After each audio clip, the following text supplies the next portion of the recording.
Welcome to our new series. It's called 5 Things. It's part of the Liberty Going Global initiative, and we're really excited to share with you some really exciting concepts that are going to help you access global investing simpler, easier, and hopefully take away the complexity from global investing going forward. As part of the series, we're going to choose a topic that seems quite complex, and we're going to break it down into 5 simple things that you can take away and use practically as you build your wealth journey and as you build and enable yourself to be financially free. In studio today, we would like to welcome Brandon Naidoo. Welcome. And Brandon is going to help us demystify a lot of the very complex things that we think are out there as it relates to global investing. Today, we're going to talk about actually, why should we take our money offshore?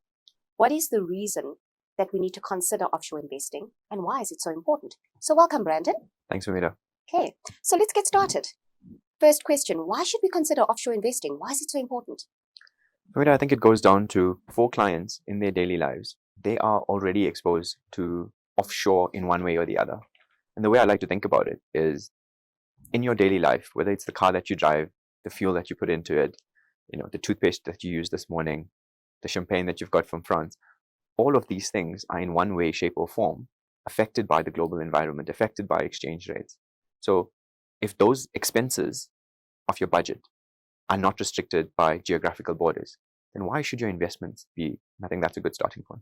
So Brandon, what are your choices for global growth? A lot of investors can argue that some of our listed local companies already have exposure by virtue of their business interests outside of the borders of South Africa. What are your views on that? No, that's a good point. And I mean, South African markets, predominantly resource-laden or mining-led, if I can say that. But we absolutely do have the so-called Rand hedge stocks that give you global exposure because a lot of their earnings, 50, 60, sometimes more, come from the global environment. So that is a means of gaining global exposure. But you need to zoom out, take a step back and ask yourself, is the opportunity set available on the JSE sufficient? And I'd like to take you back to the year 2000, where we had 600 counters available on the JSE, whereas today we look at the market and we're sitting at just over 300. So your opportunity set in terms of what you had access to has been severely restricted over the last 20, 25 years or so. But with all of this choice and all of this change, does it not make the choice a little bit more complex? Complex in a way, and that's why we've got specialists in terms of the support that we can provide to you to try and simplify that journey, because we want to make this simple for client and for the advisor. But I want to take you back. When you said in terms of what clients have access to and what the JSE has to offer, let's talk about what the JSE does not have to offer. And if we think about the sectors that will dominate the world for decades to come, yes, I think of sectors like pharmaceuticals, I think of biotech, I think of clean energy, I think of AI, I think of robotics, I think of software as a service. And I challenge you to think about what companies from our JSE stick out when I say those things. And I don't think there's too many. And that's my fear. My fear is that we're restricting ourselves to an opportunity set. That sure, we are brilliant at resources, and we've got some amazing counters, we've got terrific financials, but we need more. And it's those industries and those sectors that I think will dominate for many decades to come that we're severely lacking in. And you spoke about this concept of us all being global citizens, sometimes directly or indirectly.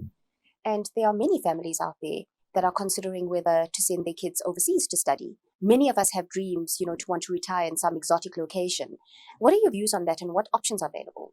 Sure. So, I mean, the point of us being global citizens, I think that's well understood. I mean, we both know people who are currently, living in one continent yes, and working in another, but retiring in exotic locations, or perhaps the locations more familiar to South Africa, Australia, New Zealand, Canada, and England.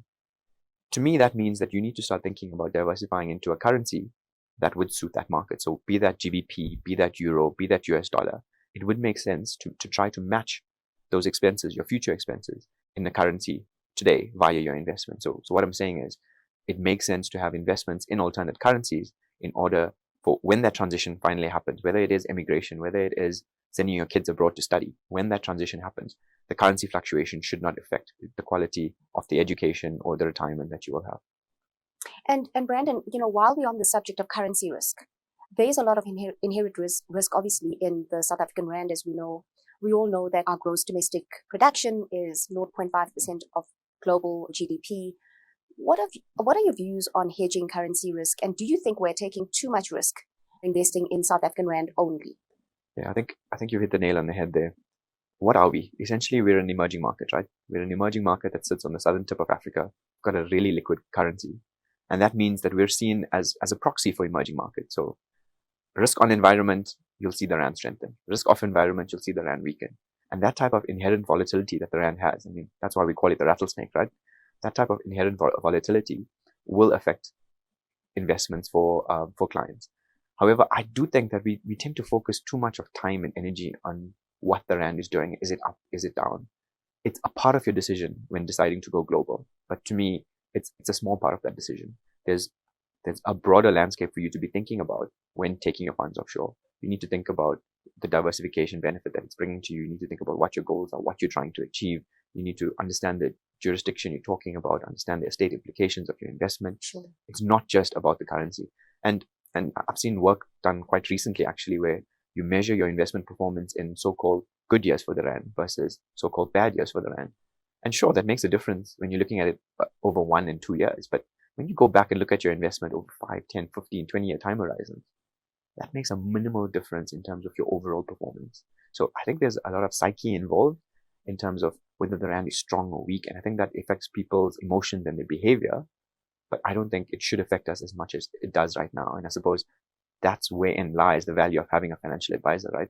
That's where the advisor will be your sounding board, the voice of reason, and will help you overcome this inherent bias that we have towards the rand.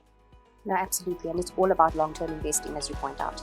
So whether you're a seasoned investor or just starting out, Liberty has all of the solutions for you to help diversify your investments and grow your wealth. Liberty is invested in it with you, and we are passionate about going global together.